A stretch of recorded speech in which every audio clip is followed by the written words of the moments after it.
بسم الله الرحمن الرحيم.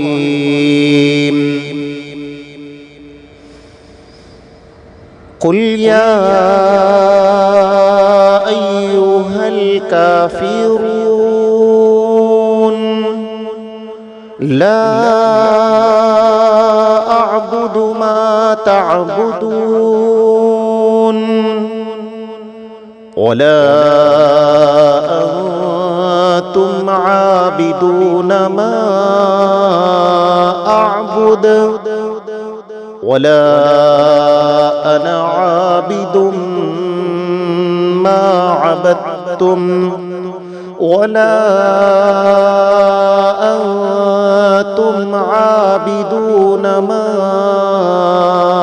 أعبد لكم دينكم ولي دين.